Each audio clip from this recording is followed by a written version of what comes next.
यार दोस्तों, मेरा नाम है अभिषेक शर्मा और आज हम डिस्कस करेंगे एंसेंट हिस्ट्री। तो जी हाँ फ्रेंड्स, स्वागत है मेरे सभी मित्रों का।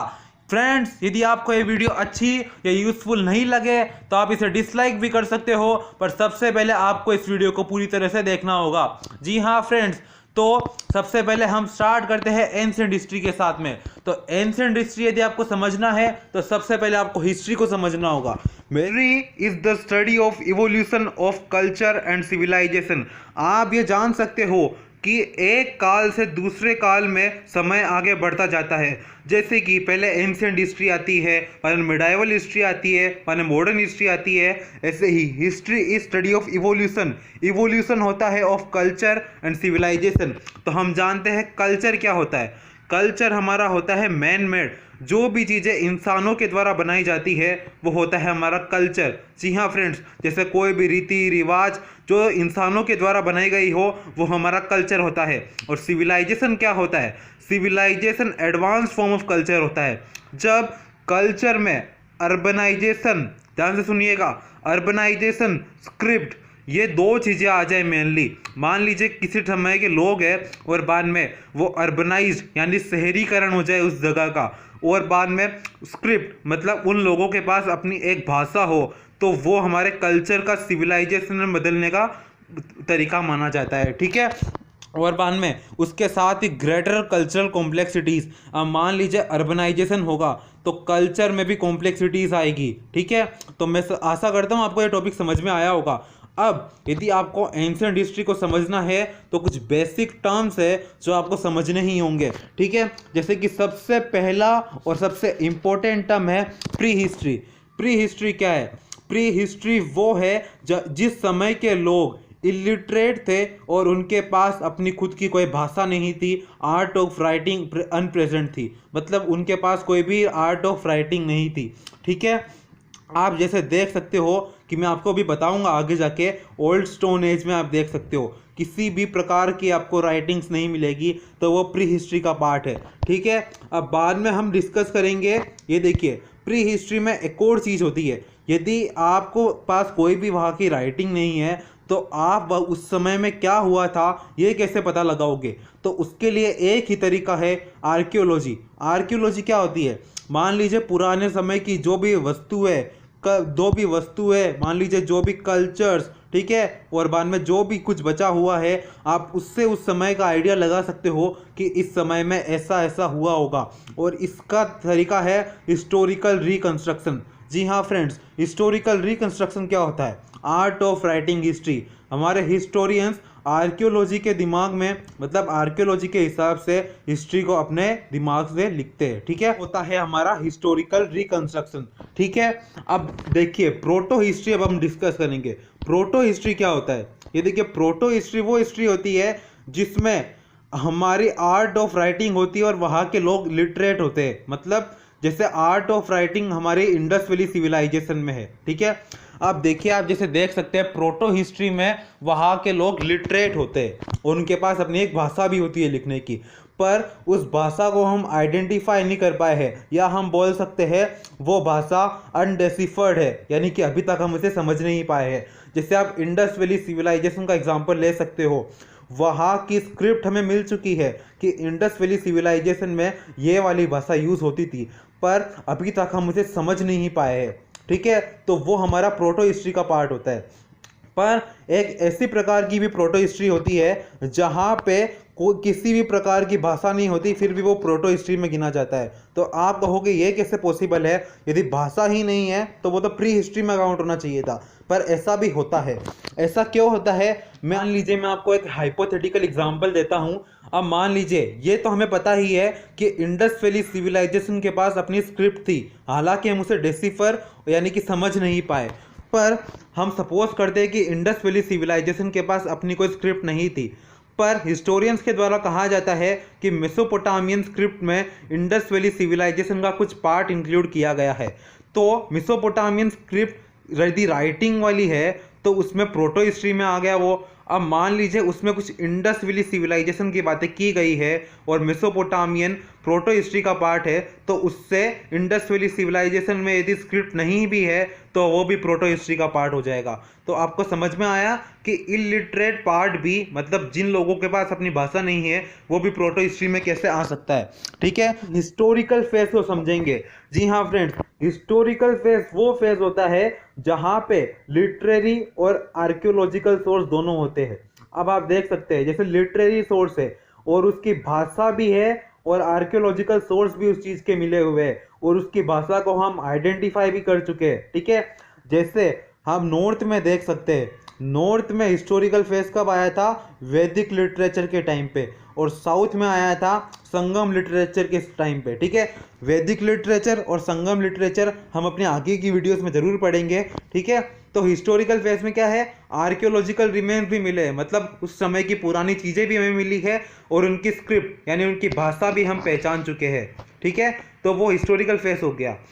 और हमारा यहाँ पे प्रोटो हिस्टोरिकल फेज में क्या था कि उस समय पे हमारे पास भाषा तो थी, हमारे पास स्क्रिप्ट तो थी, पर हम उसे आइडेंटिफाई नहीं कर पाए थे। इसीलिए हमें सिर्फ आर्कियोलॉजिकल जो हमारे पास डेटा थे उसी पे डिपेंड रहना पड़ा, क्योंकि हम भाषा तो समझ नहीं पाए। इसीलिए सिर्फ हमारे पास बचा क्या, उस समय की जो भी चीज़ें हमें मिली थी उसी से हमें प्रोटो हिस्ट्री को डिफाइन करना पड़ा। ठीक है, तो ये हो गया हमारा हिस्टोरिकल फेज। कि हम प्री हिस्ट्री तो समझ ही चुके हैं कि प्री हिस्ट्री आखिर है क्या, जिसमें किसी भी प्रकार की कोई स्क्रिप्ट नहीं मिले, वो प्री हिस्ट्री है। अब आप जैसे देख सकते हैं ये सारी स्टोन एज है, palaeolithic, mesolithic, neolithic, chalcolithic, megalithic, ये तीनों स्टोन एज है, ये हमारी कॉपर एज है और ये हमारी आयरन एज है।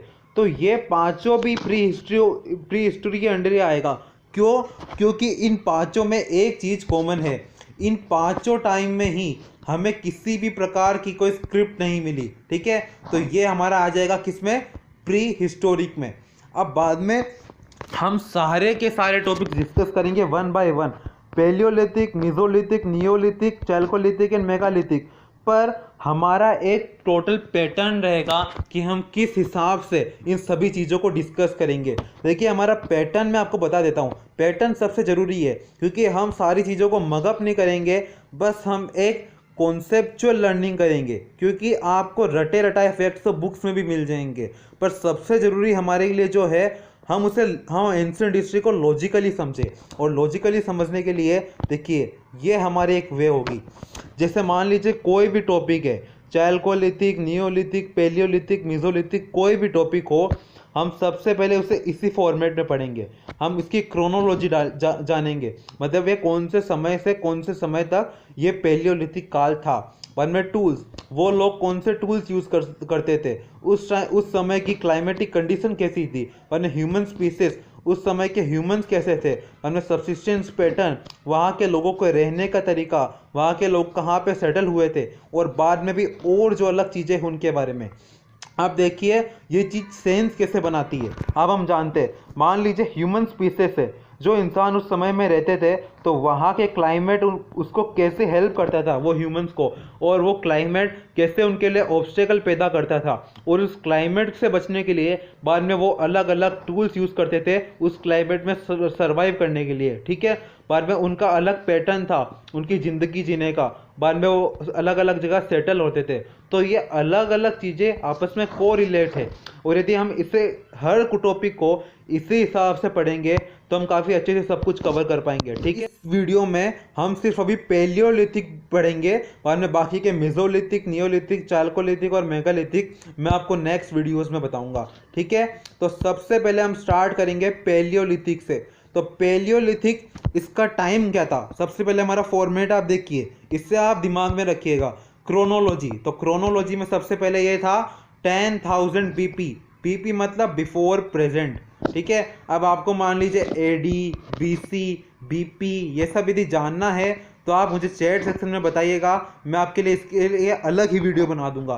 ठीक है, तो पेलियोलिथिक जो टाइम था वो 3 पार्ट्स में डिवाइड है, एक है लोअर पेलियोलिथिक, एक है मिडिल पेलियोलिथिक, बाद में एक है अपर पेलियोलिथिक। सबसे पहले हमारा लोअर पेलियोलिथिक आया था, बाद में मिडिल पेलियोलिथिक आया था, और बाद में अपर पेलियोलिथिक आया था। ठीक है, अब देखिए हमारा सेकंड फॉर्मेट क्या है, टूल्स, ये किस प्रकार के टूल्स यूज करते थे।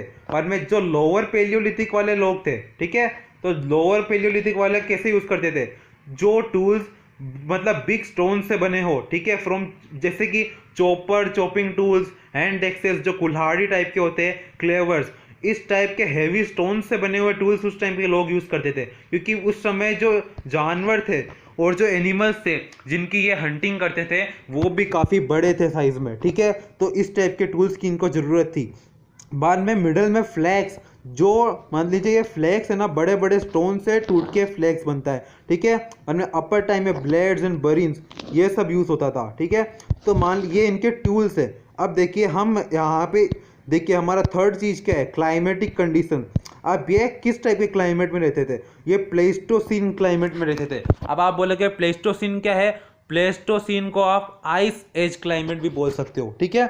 आइस एज क्लाइमेट आप इसको कैसे बोल सकते हो, ये देखिए उस समय के जो लोग थे वो सिर्फ एकदम ठंड में रहते थे, ठीक है। एकदम ठंडी वहाँ पे उस समय थी। और जब क्लाइमेट ठंडा होता है तो आपको ये भी पता होगा कि नॉर्मली जहाँ पे ठंडी होती है वो रीजन थोड़ा ड्राई रहता है, ठीक है। और उस समय से हम ये भी एग्जांपल लगा सकते हैं कि यदि वो रीजन ड्राई था तो वहाँ पे उस समय बारिश भी नहीं हो रही थी, ठीक है। मतलब वहाँ पे हाइड्रोलॉजिकल साइकिल जो है वो स्टार्ट नहीं हुई थी उस समय।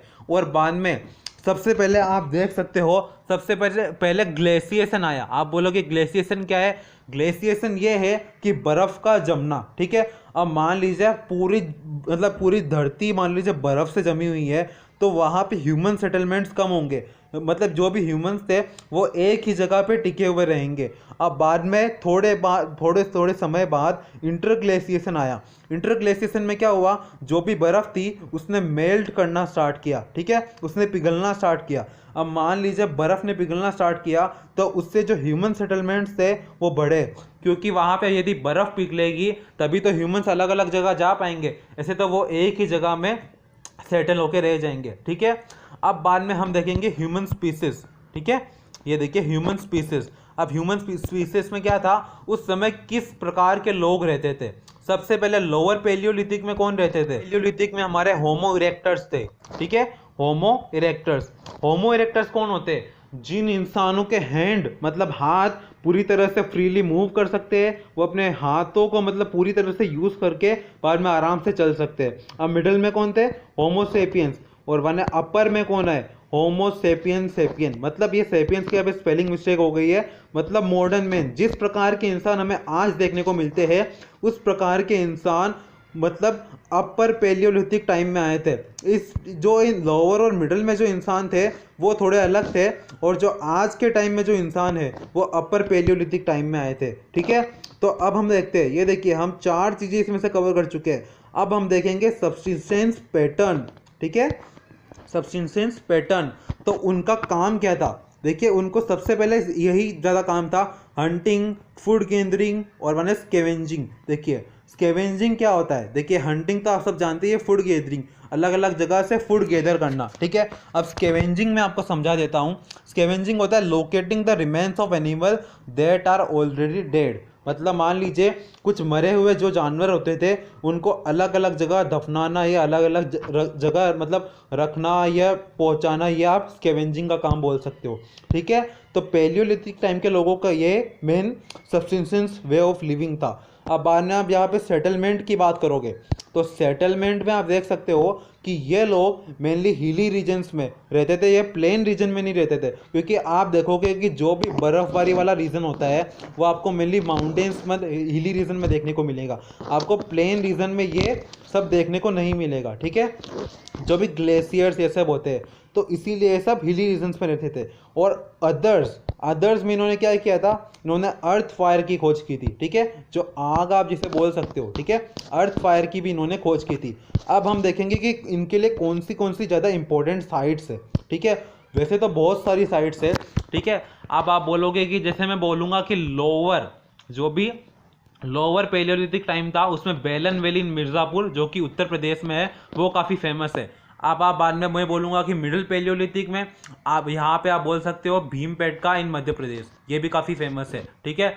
और बाद में एक और है, जैसे आप बोलोगे कि अभी अपर पेलियोलिथिक के लिए कौन सा होगा, आंध्र प्रदेश, महाराष्ट्र, उनमें यहाँ पे भीमबेटका में भी अलग अलग साइट्स है पर पेलियोलिथिक के लिए। ये सब तो इम्पोर्टेंट है ही, पर सबसे पहले आपके लिए जो सबसे ज़्यादा इम्पोर्टेंट है वो ये जानना है कि सबसे पहले पैलियोलिथिक के जो हमें जो स्क्रिप्ट है, जो आर्कियोलॉजी है, वो सब मिली कहाँ थी? स्क्रिप्ट तो माफ़ कीजिएगा मिली ही नहीं थी, पर सबसे पहले जो पैलियोलिथिक की जो आर्कियोलॉजी है, मतलब जो पुरानी चीज़ें हैं, पुराने इंस्ट्रूमेंट है, जो पुराने टूल्स है जो वो लोग यूज़ करते थे, वो हमें मिली कहाँ से? सबसे पहले यहाँ पे डिस्कवरी हुई थी पल्लावरम इन मद्रास। जी हाँ फ्रेंड्स, मद्रास में है पल्लावरम। 1860s में ये डिस्कवरी हुई थी, मतलब आप एग्जैक्टली बोलो तो 1863 में हुई थी। और ये डिस्कवरी की थी सर रॉबर्ट ब्रूस फुट, ठीक है, रॉबर्ट ब्रूस फुट ने, ठीक है। और ये बहुत ही बड़े जियोलॉजिस्ट थे। इन्होंने सबसे पहले जो पैलियोलिथिक टाइम की जो रिमेन्स और आर्कियोलॉजिकल थिंग्स थी वो भारत में मद्रास में ढूंढी थी। कहाँ? पल्लावरम में, ठीक है। अब बाद में मैं आपसे पूछूंगा कि सबसे ओल्डेस्ट यहाँ पे आर्कियोलॉजिकल डिस्कवरी कौन सी थी। ये देखिए, ये तो सबसे पहले ढूंढी गई थी, पर सबसे पुरानी ये थोड़ी जरूरी है कि सबसे पुरानी वाली ही सबसे पहले ढूंढी गई हो, ठीक है। तो सबसे पुरानी यहाँ पे थी राइवत प्लेस। ध्यान से सुनिएगा, राइवत प्लेस, ठीक है। और ये राइवत प्लेस कहाँ पे? ये है सोन रिवर बेसिन में, ठीक है, सोन रिवर बेसिन में। और बाद में ये हमारे north western part of Indian सब कॉन्टिनेंट पे, जो कि आज की डेट में पाकिस्तान में है। और आप पोतवर प्लेटू भी इसे बोल सकते हो। क्या पे? ये यहाँ पे पोतवर प्लेटू के पास में है, ठीक है। तो फ्रेंड्स, बस यही हमारा मेन था जो पैलियोलिथिक में। ये देखिए, हमने यहाँ पे लाइन वाइज लाइन सभी टॉपिक्स को यहाँ पे कवर कर दिया जो हमने डिसाइड किए थे। तो ये पैलियोलिथिक में ये एकदम डीप में आपने समझ लिया है कि पैलियोलिथिक में आखिर था क्या।